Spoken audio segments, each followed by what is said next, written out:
কোনো সাউন্ড লাগবো না, আওয়াজ যা তুলো না আমি তুলুম। রুম্পা আমার। ওকে, আমারও। সরি ভাইয়া, ভুল করেছি। রুম্পাস কারো না, শুধু আমার। ওই সুরুজ মুরুজ ফুরুজ কারো না। সরি। আচ্ছা ঠিক আছে, চল ওই শরীফ ভাই ডাক্তার দেখা করে আসি। আর একটা কথা, এখনই গিয়া শরীফ ভাই আমরা না করবো না।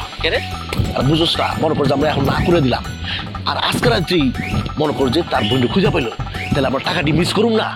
কথা যে আপনি যুক্তিবিহীন বলেছেন তা না, যুক্তি আছে, কিন্তু ভাইয়া এটা কি আপনি ডরে করতেছেন নাকি? ডরাবো কেপটা, এলাকা আমার না, চল।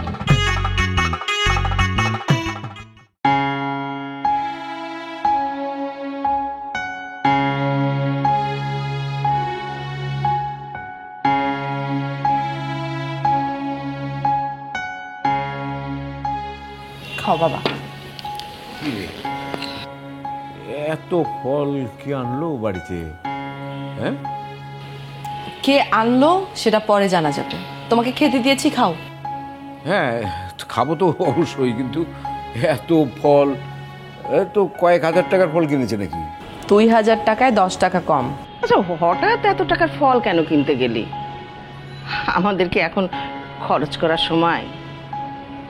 জাহিদের হাসপাতালে বিল কিভাবে দেব সেটাই বুঝতে পারছি না, আর তুই এত টাকার ফল কিনে আনলি। আমি তো তাই বলি। কি রে, তুই তো এরকম বেহিসাবি কখনো ছিলি না।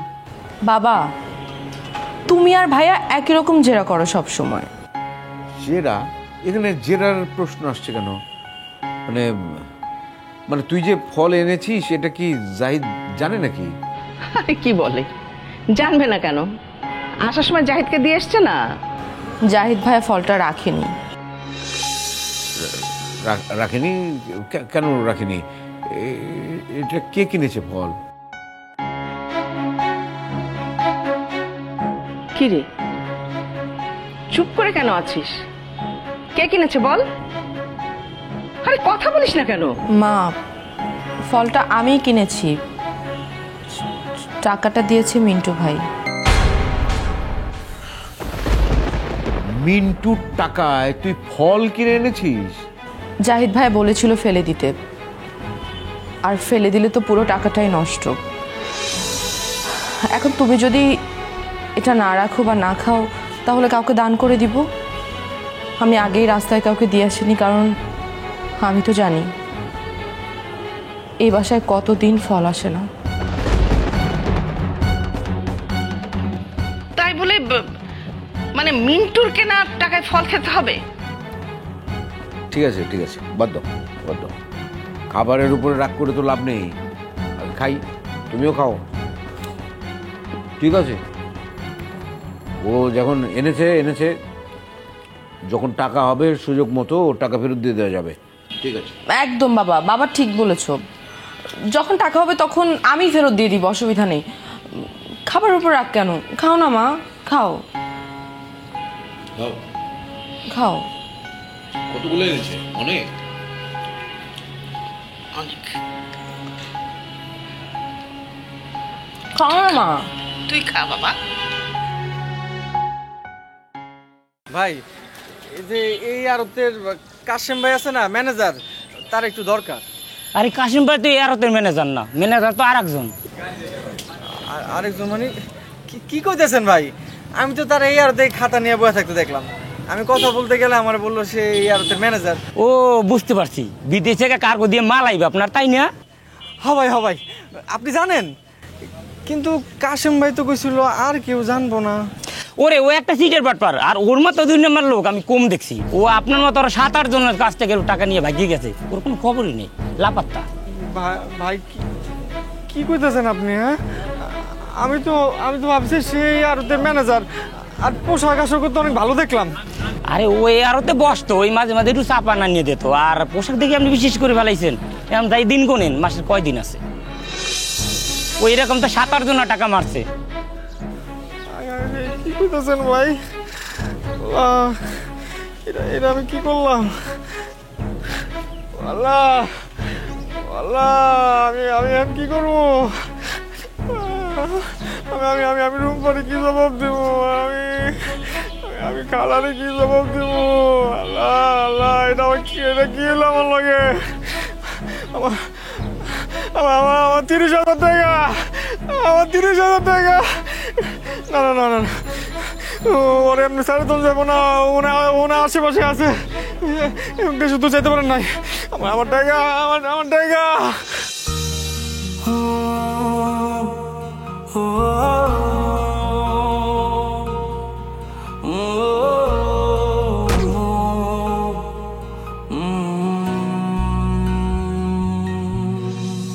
এই ইটের খাঁচায় কংক্রিটে ডানা ঝাপটায় ইচ্ছের পাখি, শহর জীবন বোঝে না তো সবটুকু মনে হয় ফাঁকি। এখানে স্বপ্ন ভাগার কান্না কেউ শুনেও যেন শোনে না, তাই বুকে ব্যথা কালশিটে চোখে শুধু জল ছবি আঁকি। সবটুকু মনে হয় ফাঁকি। বন্ধ মনের অন্ধকারে মোছে না তো কালো, সব কিছু মনে হয় জোনাকির আলো। বন্ধ মনের অন্ধকারে মোছে না তো কালো, সব কিছু মনে হয় জোনাকির আলো, জোনাকির আলো। ভাই, আপনার এই অবস্থা দেখে আমার খুবই খারাপ লাগতেছে ভাই। আপনি বিশ্বাস করেন ভাই, আমার কান্না পাচ্ছে। আপনি গেলেন সুস্থ হয়ে আর আসলেন এইরকম একটা গুলি খেয়ে ভাই। আমার খুবই খারাপ লাগতেছে ভাই, খুবই খারাপ লাগতেছে। আহা, কান্নাকাটি করিস না তো, কান্নাকাটি বাদ দে বাদ দে। মানে খারাপ লাগলেও তো কিছু করার নাই ভাই, সাজে আছি এই তো বেশি।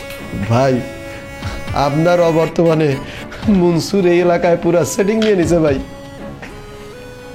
হ্যাঁ জানি জানি, সব জানি। আমি হাসপাতালে থাকা অবস্থায় কে কি করছে না করছে সব খবর আমার কাছে আছে। সবই যেহেতু জানেন, তাহলে কোনো ব্যবস্থা নিচ্ছেন না কেন? কর, তুই একটা বাঘের খাঁচায় বন্দি আছিস। বাঘটা ঘুমাইতেছে, আর তোরে জানানো হইলো যে ঘন্টা 2 পর তোর ওই বাঘের কাছা থেকে উদ্ধার করা হবে। তাহলে তুই কি করবি? বাঘরে গিয়ে গুতে গুতে ঘুমের তুই উড়াবি, বাঘের লেঞ্জা লইয়া টানটানি করবি, বাঘের কানে খোঁচাবি, নাকি অপেক্ষা করবি যে তোরে উদ্ধার করা হয়? হ্যাঁ, অবশ্যই আমি অপেক্ষা করব, কারণ বাঘ উঠে গেলে তো আমি শেষ। আমার অবস্থা হচ্ছে এখন অমর। জোরে হাসাহাসি চিৎকার করাও মানা। জোরে চিৎকার করলে পেট দিয়ে বাতাস বাইরে আমি খাল্লাস হয়ে যাব। তাই অপেক্ষা করা ছাড়া আর কোনো বুদ্ধি নেই। ভাই, আমি সবই বুঝতে পারছি। এখন এই সময়ের কারণে আপনি চুপ আছেন, কিন্তু ঠিকই সময় মতো আপনি চুপ থাকবেন না। আমার শরীরের প্রত্যেক ফোঁটা রক্তের হিসাব আমি নিব। আমি যখন যারে ধরব, সে ডাইনে বামে উপরে নিচে যেদিকেই চাইবে, শুধু আমারই দেখব। ওকে ভাই, সেই দিনের অপেক্ষায় রইলাম। আর তোর অপেক্ষা? মনসুরের লগে পার্টনার হইয়া মাল তো ভালোই কামাইছ, সব খবর পেলাম আমি পাইছি হাসপাতালে। ভাই ভাই, আমি সব ফেরত দিয়ে দিব ভাই। ভাই, আপনি আমার গোসা করেন না ভাই, দয়া করে আপনি আমার গোসা করেন না ভাই। আরে থামদি থাম ভাই, আপনি হইলেন আমার প্রাণের নেতা, আমি আপনার ছোট ভাই হয়ে এলাকায় থাকতে চাই ভাই। আচ্ছা ঠিক আছে, খারাপ আমি কিচ্ছু কমো না, কাউরে কিচ্ছু কমো না। আমি একটু ঠিকঠাক হয়ে লই, যখন কওয়া 4টা তারই কমো, সময় মতো। আঙ্কেল, আপনি আমার বাসান আঙ্কেল। কি আবার? আপনার অনুপস্থিতিতে ওই যে আমার বাড়িটা মনসুর, ও তো একেবারে সারখার করে ফেলে দিছে এলাকা, বুঝলেন? আপনি আমার কইছিলেন না ভাড়ার জন্য জানেন চাপ না দিই, আমি কিন্তু ওর কাছে ভাড়া চাই নাই। তারপরেও ও আমার গায়ে হাত তুলছে, আমার কলার এমনি করে ধইরা বুকের মধ্যে পিস্তল ঠেক দিয়ে আমার ছেড়ে দিছে। আমি কি করব তাই কোন? কি আর করবেন, আপনি তো এমনিতেই কয়দিন পরে মইরা যাইবেন। না হয় একটু আগেই মরলেন। এই এটা কি ধরনের কথা কও? হ্যাঁ, আমি মরু মানে মরা কথা কেউ কই এবার আমার কিন্তু তুমিও মরা পারো। তাছাড়া আমাকে মতো এরকম জনপ্রিয় নেতা থাকতে আমাকে এভাবে মরতে হইব? আসলে হয়েছে কি, আমাকে ডাক্তার আমার উত্তেজিত হইতে মানা করছে, বোঝেনি তো, মানে মরার ঘর থেকে ফেরত আইছি বলি জায়গা মতো লাগে নাই বলে এখনো বাইসে আছে। জায়গা মতো লাগলে এখন তো এই এলাকায় উপনির্বাচন হইতো। নির্বাচন ছাড়াই ও যে গ্রেডে উঠছে মনে হয় কি হ্যাঁ নিজেই কমিশনার হয়ে গেছে। আহা, আমি ভুল করছি না ঠিক করছি এটা আপনার জানার দরকার নাই। শুধু এইটুকু জানেন, আমি আপাতত কিছুদিন রেস্টে আছি। সুস্থ হইতে যতদিন বাকি, এই কতদিন একটু গায়ে গুতা সহ্য করেন। আর আমি সুস্থ হইলে সব ব্যবস্থা করা হবে, সব সমস্যার সমাধান হয়ে যাবে। শোনেন, পরে এমন পিটানি দিবেন উজানের ওষুধ বেচা না পারে। উদ্ধার কালে ওষুধ কিনাই না খাইয়া সুস্থ হইব। ওর কত বড় সাহস আমার আবার বলে গুলি করে মেরে ফেলাইব। আমি ওরা কিছু কই না, রাড্ডি গুটে আমি বিষয় দিয়ে পারতাম। তাহলে আপনার সম্মানের দিকে তাকে আমি কিছু কই নেই, নাইলে আমি ওরে ওই চাচা, আপনার তো দাঁত এই নিক হয়ে গেছে, আবার কিটমিট কিটমিট করতেছেন কেন? আপনি এখন যান, ভাই তো বলছেই বিষয়টা দেখবে। আপনি কিন্তু নিজের একটু সেভে রাখেন, আবার মরে যায় না। আমি মরুন না, আমি এখনো শক্ত আছি। ওই 2 পয়সার ওই চ্যাংরা আমার নটকা করবো। এই তো সাহস বাড়ছে। এই সাহস নিয়েই কয়টা দিন ফাইট করেন, বাকিটা আমি দেখতেছি, ঠিক আছে? ভাই মনসুর কিন্তু একটু বেশি বুঝতেছে। বুঝতে দে, সময় মতো আমিও আবার সবাইকে সব কিছু বুঝাই দেব। আমি আলিম কোনো সময়।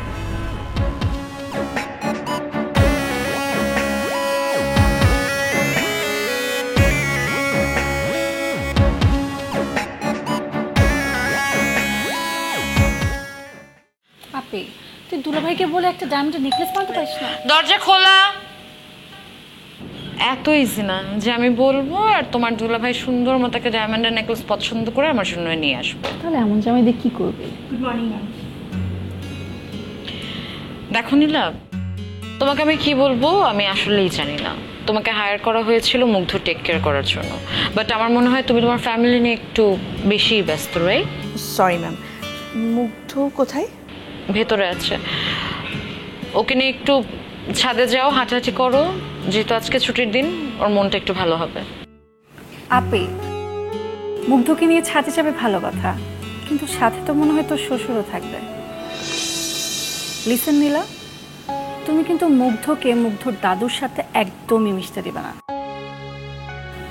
ওর একদম সাথে সাথে পায়ে পায়ে থাকবে, ওকে?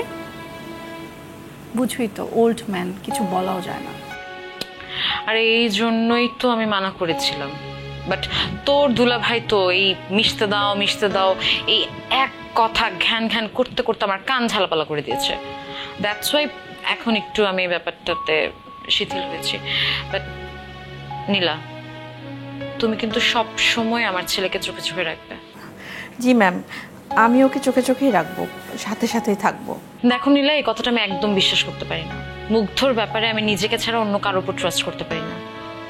একবার তো দেখেছিলাম আমার ছেলেটা হারিয়ে গিয়েছিল, আবার যেন কোনো অঘটন না ঘটে, প্লিজ। আপি, তুই ওকে পাঠাস না তো, যেতে দিস না ওর সাথে, পারতে। আস্তে কথা বল। এখন যদি আমি যেতে না দিই, ও দেখবি কান্নাকাটি শুরু করে দিয়েছে। মানে আমি যে কি যন্ত্রণার মধ্যে আছি আমি তোকে বলে বোঝাতে পারবো না, একমাত্র আল্লাহই জানে। লিসেন নীলা, যাই করো আর তাই করো, ডিউটি কিন্তু একদম ঠিকঠাক মতো করবে, ওকে? তুই একটু আস্তে কথা বলবি, উপর থেকে শুনলে আবার মন খারাপ করে বসে থাকবে। তোর দুলাভাই আমাকে আবার কথা শোনাবে, আরেক যন্ত্রণা, প্লিজ। ম্যাম, মুগ্ধ কি ভেতরে আছে? হ্যাঁ, ও ভেতরে ব্রাশ করছে, ফ্রেশ হচ্ছে। যাও, ওকে নিয়ে যাও তুমি। আচ্ছা, আমি দেখছি। আপি, তুই কিন্তু এই নীলাকে এত বেশি ট্রাস্ট করিস না। ট্রাস্ট করবো না তো কি করব? আমরা দুজনেই তো চাকরি বাকরি করি, আমার ছেলেটাকে কে দেখবে বল? নতুন মানুষ কোত্থেকে পাবো? তুই যাই বলিস, ও না আসলে একটা ফালতু মেয়ে, আসলে না, আমি এই পর্যন্ত এই ওয়ার্ল্ডে আমার মতো এত ভালো মেয়ে পেলাম না, মানে আফসোস। শোন, তোকে একটা কথা বলি, বিয়ের পরে শ্বশুরবাড়ির চোখে কোনো মেয়ে ভালো থাকে না, তুইও থাকবি না।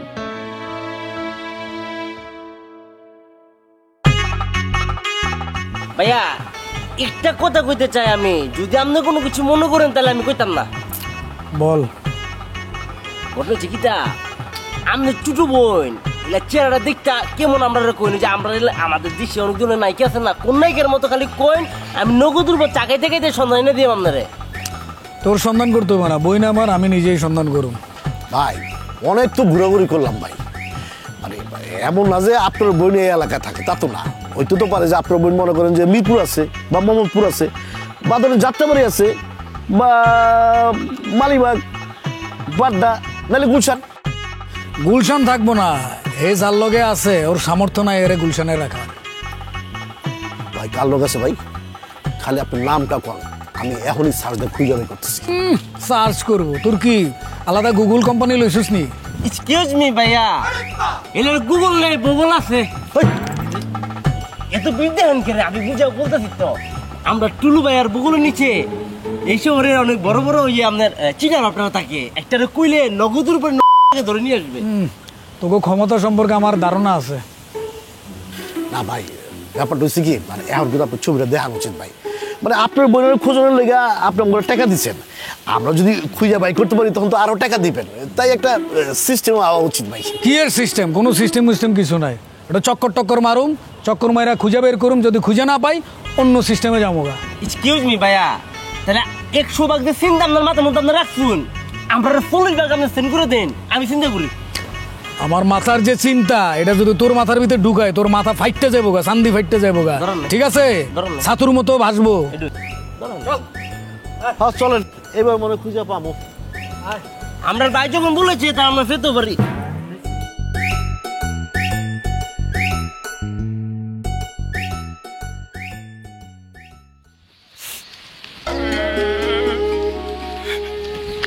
বন্ধুরা বন্ধুরা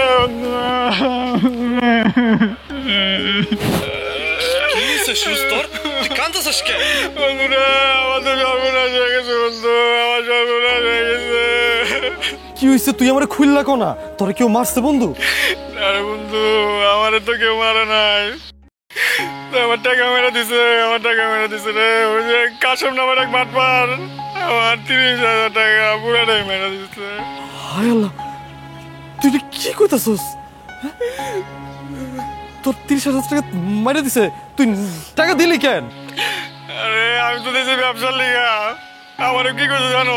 আমারে কইছে আমারে কম দামে পেঁয়াজ কিনা দিব, বাইরে থেকে নাকি পেঁয়াজ আইবো, কি সব এলসি কইছে, আমি তো এগুলো বুঝি না বন্ধু। এইসব কইয়া আমার থেকে টাকা নিয়ে গেছে সব।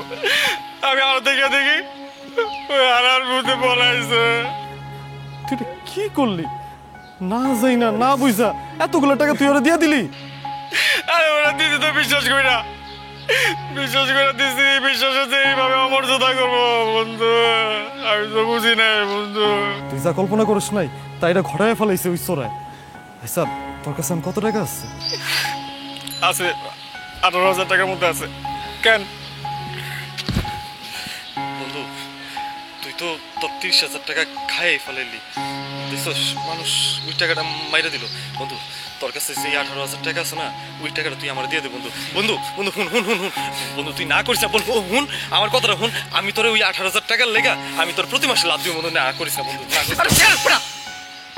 তুই তো একটা ফাউল আছস, মানে তুই এই কথাটা কেমনে করলি? তোর কোনো বিবেক বুদ্ধি নাই? আমি টাকা তোর কাছে আইছি, তুই উল্টা আমার বুদ্ধি পরামর্শ দিবি, তা না তুই আবার তোর ধান বাক্স খুলে বুঝছস। তোর আমি সুদে টাকা দেবো না? তোর কি মাথায় কোনো বুদ্ধি নাই? টাকা দিবি না তো? ঠিক আছে, তোর টাকা আমার লাগবে না। আর কোনোদিন আমি তোর কাছ থেকে টাকা চামো না, আমি শরীফের কাছ থেকে টাকা চামো। শরীফ আমার টাকা দিব। শরীফ মানে? শরীফ রে তুই কই দেখলি? শরীফ তগরে খুঁজতে খুঁজতে ঢাকায় আয়া পড়ছে। শরীফ আমাগো এলাকার আশেপাশেই থাকতেছে। গতকালকে শরীফের লগে আমার দেখা হয়েছে, আর শরীফ আমার এইটাও কইছে তগরে যদি আমি ধরাই দিতে পারি, শরীফ আমারে 1 লাখ টাকা দিব। তুই কি কইছস মানে তুই আবার আমগো ঠিকানা বলে দিস তো? না কই নাই, তয় আমার তো টাকা লাগবো, কিন্তু তো করে ধরাই দিয়া আমি টাকা লমু। বুঝছি আমার এই শহরে থাকা হবো না, আমার পলায় যেতে হবে, পলায় তুই কই যাবি? তোর বস্তির মধ্যে যেই খালা আছে, তোর যেই মাহাজন আছে, তুই অগরে কি করবি? তো আমার কোনো উপায় নেই রে, উপায় নাই। ভাই খারাপ, টাকা দিবি না তুই আমারে?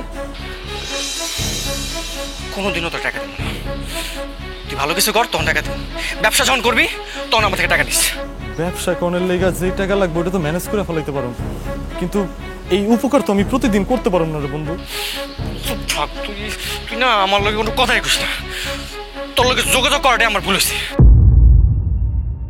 যে আমার জামাই তো পাওয়ার আছে, সেই পাওয়ার খাড়াইয়া যে কোনো একটা চাকরি যদি তার জোগাড় করে দেওয়া যায়, আমার কাছে 1 লাখ টাকা চলে আইবে।